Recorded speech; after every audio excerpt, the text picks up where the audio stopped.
Hello friends, I am Dr. Madhukar Jadhav, Professor, Department of Civil Engineering. In this lecture, we are going to study regarding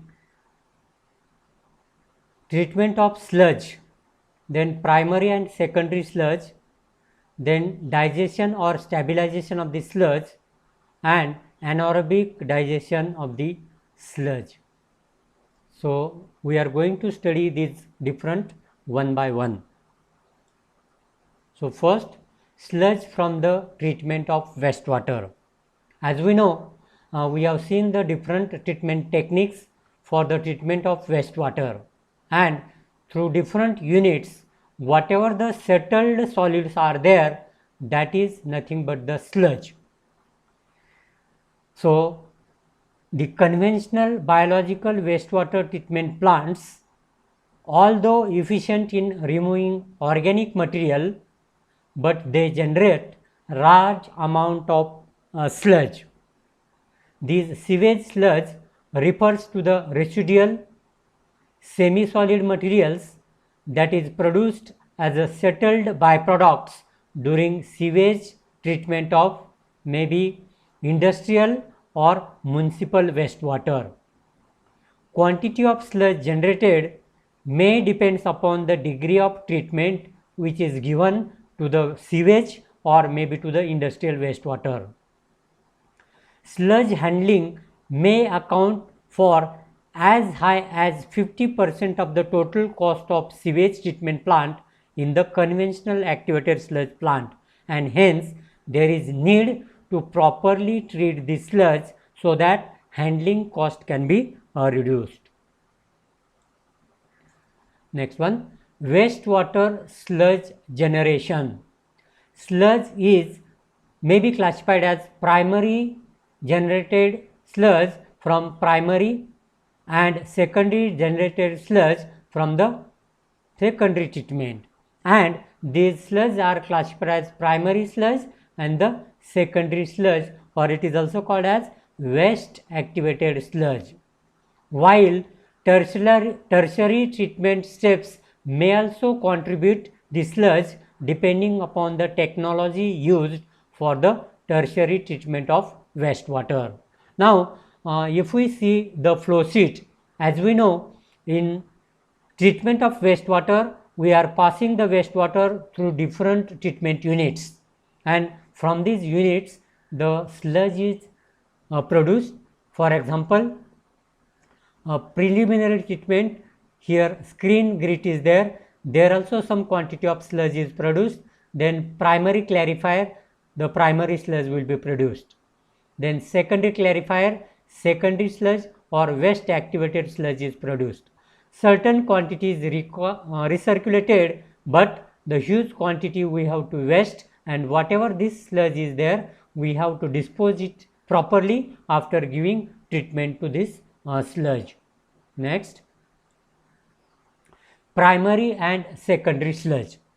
Primary sludge, the sludge composed of settleable solids removed from raw wastewater in primary sedimentation tank or from grit chamber is called as primary sludge. Second, secondary sludge, or it is also called as waste activated sludge.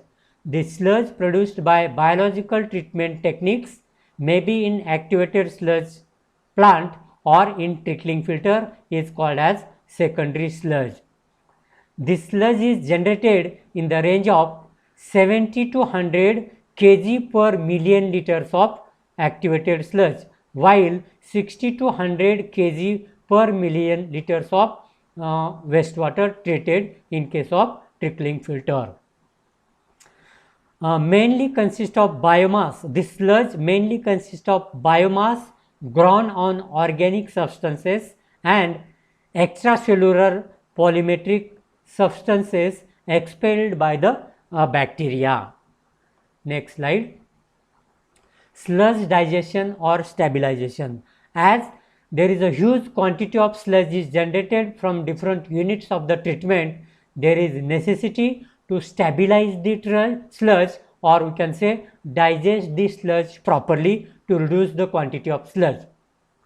Sludge digestion is a biological process in which organic matter present in the sludge is decomposed by the microorganism and is stabilized, or we can say the water content is reduced. It is accomplished in sludge digestion tank or digester, which are usually cylindrical in shape. The principal purpose of sludge digestion is to reduce its putrescibility or offensive odor, pathogenic content, and to improve the dewatering characteristics of the sludge. Means we can remove the water available in the sludge properly. This can be achieved through any of the following biological process. One is anaerobic digestion of the sludge, and second one is the aerobic digestion of the sludge. So, in this lecture we are going to study regarding anaerobic digestion of the sludge. It is a biological decomposition of organic matter in absence of oxygen.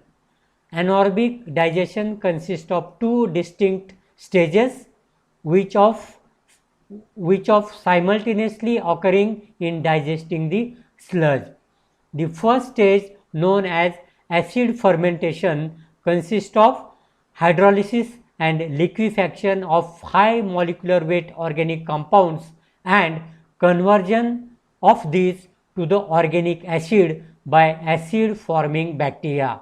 So, this is the first stage called as acid fermentation. Acetic acid, propionic acid and the butyric acid are the most common end products of this first stage. So, here sketch is shown for the anaerobic digestion process. These are the organic matter, these are the bacteria which may be called as acid forming bacteria, and the organic matter are converted to organic acids plus we can say bacteria, and volatile acids are also converted. Next one. The second stage is known as methane fermentation, is a gasification of organic acid to methane, carbon dioxide by acid splitting methane forming bacteria. So, second stage is known as methane fermentation, in which the gasification of organic acid takes place and from which methane, carbon dioxide is generated. The sequence of reaction brings about reduction of volatile solids present in the sludge, thereby permitting easy dewatering on sand bed or we can say vacuum filters. For anaerobic treatment of sludge, there are two techniques. One is conventional or low rate digester and second one is the high rate digester. These two works on the anaerobic treatment techniques. Acetic acid, propionic acid and the butyric acid, the most common end products of the first stage, while the second stage is known as methane fermentation stage, is a gasification of organic acid to methane, carbon dioxide by acid splitting methane forming bacteria is the second stage.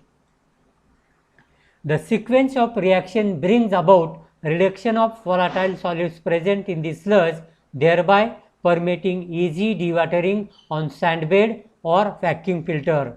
During this process, much of the organic matter is converted to biogas and we can say carbon dioxide. The process can reduce the organic matter content of sludge by 40 to 50%.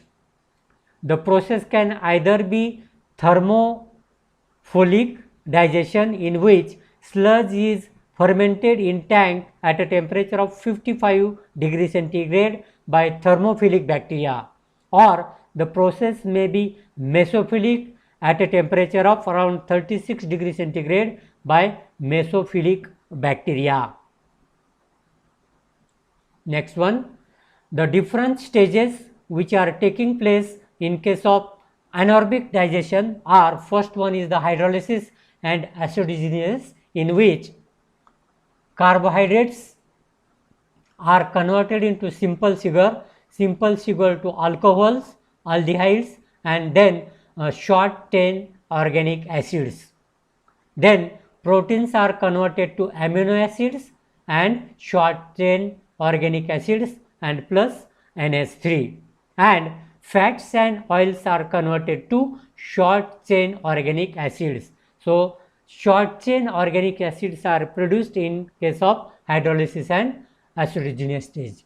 Again, second stage is again acidogenous, in which short chain organic acids are converted to organic acids and acetic acids.